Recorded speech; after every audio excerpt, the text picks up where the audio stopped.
Why is intensive behavior intervention so much harder to manage than academic intervention? Well, you can't schedule it. You need both proactive skills instruction time, but you also need de-escalation and support for those unpredictable times where behavior crops up, when you might least expect it, or when you do expect it. It's contagious. This behavior is catching. Grouping students together who have big behavior needs often makes things worse rather than better. So unlike academics where you can put kids with similar skills together to learn, it can be more challenging to do that with behavior.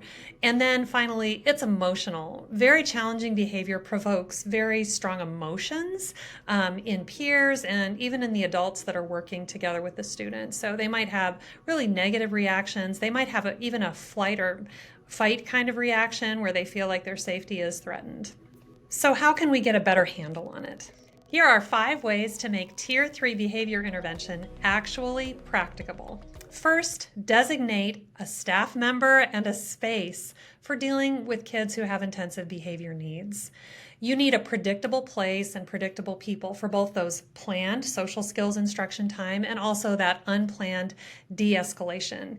If you don't find a space, they're going to take any space that's available to them, which might be the regular classroom, the nurse's office. They might even take it out to the parking lot, which you don't want. Find them a place to be when they're having a tough moment. It should also be a space that's safe and welcoming, but not overly furnished or stimulating. You want it to be able to be used for both social skills lessons and cool down, but you don't want it to be more inviting than their regular classroom. And if you don't have designated staff, same thing's going to happen. They'll take any person available. I've seen kids with intensive behavior lock down an assistant principal, a counselor, a paraprofessional to the point that they really couldn't do their regular jobs.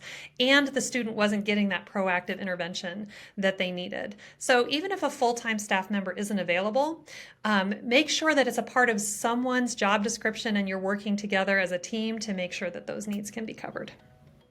Have interventions that are designed for and appropriate for school staff. School's not a clinical setting. You don't have the same kind of control that you would have in a clinical setting, but there are interventions designed for school staff that are absolutely appropriate. Provide training on how to de-escalate and make sure that behavior plans specify what each student's needs are in regards to that, and also make sure that that data collection is simplified to be reasonable and possible for a teacher. Anything beyond the typical kind of check-in, check-out type input or a daily rating, the teacher's going to need help and time to document. This is a big one. You must include highly responsive monitoring and coaching in the classroom. By definition, these students need really significant instruction and practice to change behavior habits that may have built up over the course of years. And real behavior change happens in the context where the behavior was occurring. If the big behaviors are happening in the classroom, that's where the real behavior change needs to take place, not in the one-on-one setting in the behavior room with a behavior interventionist. So they need that in-the-moment kind of help. A system for monitoring and coaching is essential. If the teacher or the student needs assistance with escalating behavior, no help is available, the plan isn't followed, boy, people will quickly lose their confidence that this plan can work.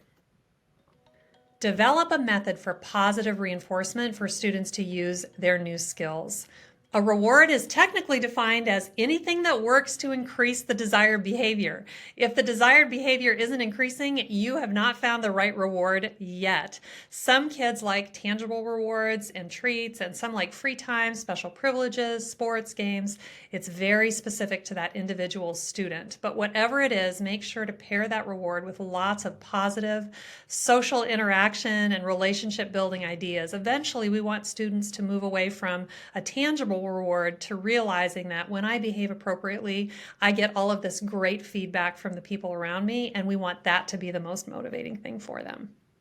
On a side note, what about pushback for rewards for kids with challenging behavior?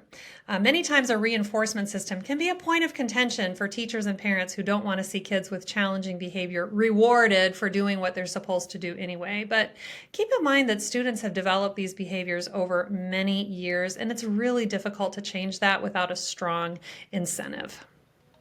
Finally, to make Tier 3 practicable, you must provide easily accessible plan details and resources. Make it really easy to find out who, where, what, when, how for this plan.